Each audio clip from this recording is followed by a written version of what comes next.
Good morning friend, সবাই কেমন আছেন? আশা করি প্রত্যেকে ভালো আছেন। অনেক দিন পর আমি ভিডিও করছি, প্রায় 5-6 মাস আমি চ্যানেলে কোনো ভিডিও দিইনি, কারণ আমার একটা প্রবলেম ছিল। পার্সোনাল প্রবলেমের কারণে কিন্তু আমি ভিডিও করতে পারিনি। তো আজকে আমাদের টপিক যেটা নিয়ে আমি আলোচনা করব সেটা হচ্ছে যে আসলে ক্রিকেটটাই কি বাংলাদেশ আর ইন্ডিয়ার সম্পর্কটাকে নষ্ট করছে? ক্রিকেটের কারণেই কি ইন্ডিয়া বাংলাদেশের সম্পর্ক খারাপ হয়ে গেছে? এই যে আমি ছোটোবেলায় দেখতাম ইন্ডিয়ার সাথে বাংলাদেশের সম্পর্ক খুব ভালো। এখন সোশ্যাল মিডিয়ায় দেখি বাংলাদেশিরা বিশেষ করে ইন্ডিয়াদের সহ্য করতে পারে না, ইন্ডিয়ানদের সহ্য করতে পারে না, এবং এখন তো দেখছি ইন্ডিয়ান পণ্য বয়কটেরও তারা ডাক দিচ্ছে। এটা পুরো পলিটিক্যাল একটা কারণ যে পণ্য বয়কটের ডাক দেওয়ার। কিছু মানুষ পণ্য বয়কট করতে চাইছে। যতদিন আমি জানি বাংলাদেশের বর্তমান সরকার তারা কিন্তু এরকম কিছু চাইছে না, কিন্তু কিছু পাবলিক মানে কিছু বিরোধী পক্ষ দল তারা কিন্তু এটা পণ্য বয়কটের ডাক দিচ্ছে। প্রথমে এটা শুরু হয় কোথা থেকে? প্রথমে শুরু হয়েছে ক্রিকেট থেকে। ক্রিকেট থেকে যে ক্রিকেট একটা হাড্ডাহাড্ডি ব্যাপার। আগে বাংলাদেশ কোনো কম্পিট করতে পারতো না ইন্ডিয়ার সাথে, কোনো রেসেই থাকতো না। সেখানে এখন বাংলাদেশ ক্রিকেটে কিছুটা উন্নতি করেছে। সেজন্য কিছু কিছু ম্যাচ বাংলাদেশ জিততে জিততে ইন্ডিয়ার কাছে হেরে গেছে। সেই কারণগুলো নাকি ইন্ডিয়ার জন্যই। ইন্ডিয়া নাকি সেখানে অন্যায় করেছে, অন্যায়ভাবে বাংলাদেশকে হারিয়েছে। সেই কারণে নাকি বাংলাদেশের মানুষদের রাগ, বাংলাদেশের জনগণের রাগ। তাই বাংলাদেশের মানুষ এখন ইন্ডিয়ার বদলে ইন্ডিয়ার সাথে যদি অন্য কারো খেলা হয় তাকে সাপোর্ট করে। ইভেন বলা হয়েছে যে কলা গাছকেও নাকি সাপোর্ট করবে, কিন্তু ইন্ডিয়াকে বাংলাদেশটা সাপোর্ট করবে না।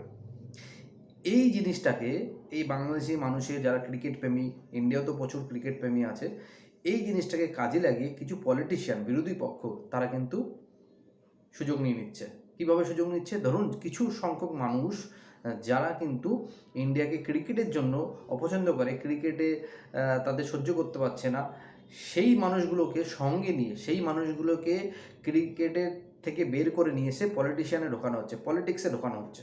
কারণ ক্রিকেটে যেসব মানুষগুলো ইন্ডিয়াকে সহ্য করতে পারছে না তাদের বোঝানো হচ্ছে যে এখন বর্তমানে বোঝানো হচ্ছে যে ক্রিকেট না, শুধু পুরো ইন্ডিয়া দেশটাই খারাপ, ইন্ডিয়া বাংলাদেশেরদের ভালো চায় না, ইন্ডিয়া বাংলাদেশিদের ক্ষতি করছে, এইসব প্রচার করা হচ্ছে। কারা করছে? বাংলাদেশের যে পলিটিশিয়ান, বাংলাদেশের যে পলিটিক্স আছে, বিরোধী পক্ষ আছে, তারা কিন্তু এটা করছে, কাজে লাগাচ্ছে।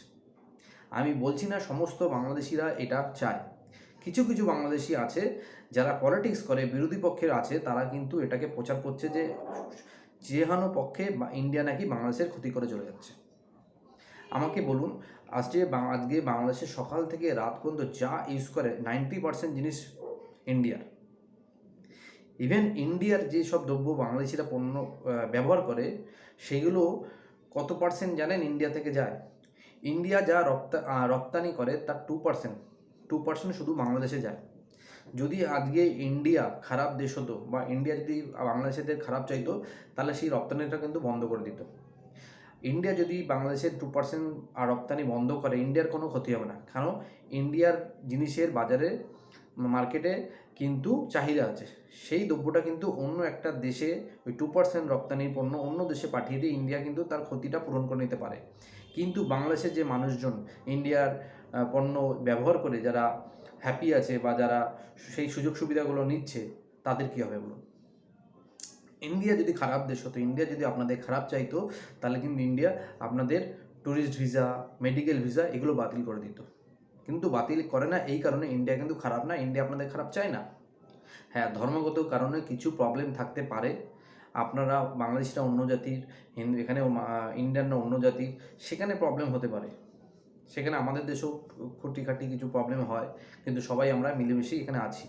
তো ইন্ডিয়া বাংলাদেশের কোনো সময় খারাপ চায় না, সেটা ভালো করে বাংলাদেশি সরকার মানে শেখ হাসিনা এটা ভালো করে জানে। তাই সে ভালো গার্জিয়ানের মতন, প্রকৃত যে গার্জিয়ান যেমন হওয়া উচিত সেরকমভাবে কিন্তু বাংলাদেশের জনগণকে আগলে রেখেছে। সে কিন্তু শেখ হাসিনা সবসময় চায় বাংলাদেশের জনগণ যেন ইন্ডিয়ার সম্বন্ধে বাজে কথা না বলে। কিছু পাবলিক আছে বিরোধী পক্ষে, তারা কিন্তু এটাকে একটা বাজে জায়গায় নিয়ে যাচ্ছে। আস্তে আস্তে আমি দেখছি সোশ্যাল মিডিয়ায় ইন্ডিয়ানরাও কিন্তু বাংলাদেশের উপর ক্ষেপে রয়েছে। এটার কিন্তু আগামী দিনে একটা বাজে ইম্প্যাক্ট পড়বে। সেদিনই আমি কিছুদিন আগে দেখছিলাম একজন বাংলাদেশি নেতা, বিরোধী পক্ষের নেতা, তিনি বলছিলেন আমরা ইন্ডিয়ার সাথে যুদ্ধ করব। ইন্ডিয়াকে যদি যুদ্ধ করতে হয় তাহলে ইন্ডিয়াকে ত্রিমুখী যুদ্ধ করতে হবে, চীনের সাথে যুদ্ধ করতে হবে, পাকিস্তানের সাথে যুদ্ধ করতে হবে এবং বাংলাদেশের সঙ্গে যুদ্ধ করতে হবে। আমাদের দেশের সৈনিকদের আমরা বলবো যে তারা যেন ইন্ডিয়ার সাথে যুদ্ধ করে। ইন্ডিয়ার সাথে যুদ্ধ করলে আপনাদের কী লাভ হবে? ইন্ডিয়ার সাথে যুদ্ধ করলে ইন্ডিয়ার যে জিনিসগুলো রপ্তানি করে বা আপনাদের সঙ্গে যে সম্পর্ক খারাপ হবে, ইন্ডিয়ার কোনো ক্ষতি হবে না। ইন্ডিয়া কারোর সাথে যুদ্ধ করতে চায় না। ইতিহাস সাক্ষী আছে, ইন্ডিয়া কোনো সময় কারোর উপর আগে থেকে হামলা করে না বা যুদ্ধ করে না। আর আপনারা বলছেন যে শত্রু বন্ধু। আপনারা এখন পাকিস্তান 1971 সালে যেভাবে আপনাদের অত্যাচার করেছিল তখন ইন্ডিয়া পাশে ছিল। আজকে পাকিস্তানকে আপনারা ভাই ভাই বলছেন, পাকিস্তানকে আপনারা বন্ধু বলছেন। ধরে নিলাম পাকিস্তান আপনাদের বন্ধু হয়ে গেল, চীন আপনাদের বন্ধু হয়ে গেল, আপনারা সবাই এক হয়ে গেলেন। আমরা আপনাদের শত্রু, আমরা শত্রু হয়ে গেলাম। কিন্তু একটা জিনিস ভাবুন, যারা আপনাদের শত্রু ছিল পাকিস্তান, তারা আজকে আপনাদের বন্ধু হয়ে যাবে, এটা আপনি ভাবছেন। আগামী দিনে তারা আপনাদের শত্রু হবে না, তার কি গ্যারান্টি আছে? এবং আগামী দিনে ইন্ডিয়া এবং চীনের বন্ধুত্ব হবে না, তার কি গ্যারান্টি আছে? আগামী দিনে ইন্ডিয়া পাকিস্তানের বন্ধুত্ব হবে না, তার কি গ্যারান্টি আছে? তখন আপনাদের কি হবে? তখন ভাবুন, যদি ইন্ডিয়া পাকিস্তানের বন্ধুত্ব হয়ে যায়, ইন্ডিয়া চীনের বন্ধুত্ব হয়ে যায়, তখন আপনারা তো না ঘাড়কা না ঘাটকা থাকবেন। তখন আপনাদের অবস্থা কিন্তু ওই সাঁড়াশির চাপের মতন হবে। আপনাদের তখন পাকিস্তান কোনো ক্ষতি করলে, চায়না কোনো ক্ষতি করলে ইন্ডিয়া কিন্তু তখন পাশে থাকবে না। তাহলে সেই বুঝে একটু মাথায় বুদ্ধি রেখে চলবেন। আপনাদের বুদ্ধিশুদ্ধি খুব কম। শেখ হাসিনা ম্যাডাম, যেটা আপনাদের প্রধানমন্ত্রী যেভাবে আপনাদের চালাচ্ছে সেইভাবে চলুন। তিনি কিন্তু দেশের খারাপ চায় না, আপনার দেশের, তিনি কিন্তু ভালো চায়। দ্বিতীয় কথা রইল ক্রিকেটে হার জিত আছে। একটা বড় দল, আমরা যখন ক্রিকেট খেলতাম, আমরা যখন ছোটো দল ছিলাম, আমরা ভাবতাম অস্ট্রেলিয়া চোট্টা করছে, আমরা ভাবতাম ইংল্যান্ড আমাদের সাথে চোট্টা করছে, তখন কিন্তু আমরাও রাগ করতাম। সেই রাগটা আলাদা জিনিস। তা বলে একটা দেশের সাথে একটা দেশের সম্পর্ক খারাপ হতে পারে না, একটা দেশ খারাপ হতে পারে না। অস্ট্রেলিয়ান ক্রিকেট বোর্ড যদি ইন্ডিয়ার সাথে কোনো অন্যায় করে, তাহলে এই অস্ট্রেলিয়া দেশটা খারাপ হয়ে যায় না। তেমনি যদি আমাদের ক্রিকেটের বোর্ডের যদি কোনো সিদ্ধান্ত ভুল হয়, তাহলে আমাদের পুরো দেশটা খারাপ হতে পারে না। তো এই সব ছোটো ছোটো বুদ্ধিগুলো আপনাদের মাথাতে আসে না কেন? এই কারণে আপনারা বলছেন ইন্ডিয়ার পণ্য বয়কট করবো, ইন্ডিয়া শত্রু, ইন্ডিয়া ভালো না, ইন্ডিয়া চুর, এইসব বলছেন। তো এইগুলো থেকে মাথা থেকে বের করুন। আমরা আপনাদের বন্ধু দেশ, আমরা ট্রোল করি, আপনারা আমাদের ট্রোল করুন, ভালো ট্রোল করুন। হাসি হবে, রাগারাগি হবে, ক্রিকেট নিয়ে অনেক তর্ক হবে, ক্রিকেট নিয়ে উল্টোপাল্টা কথা হবে। আপনারা বিরাট কোহলিকে দুটো চারটে বাজে কথা বলতে পারেন, আমরা সাকিবকে দুটো চারটে বাজে কথা বলবো, মজা করব। কিন্তু একটা দেশ আর একটা দেশের শুধুমাত্র ক্রিকেটের কারণে খারাপ হতে পারে না। তো বাংলাদেশিদের বলবো সবাই ভালো থাকবেন। বাংলাদেশিরা আমার ভিডিও বেশি ফলো করেন, সবাই ভালো থাকবেন। এই সব ব্যাপারগুলো মন থেকে বের করে সবাই ভালো থাকবেন।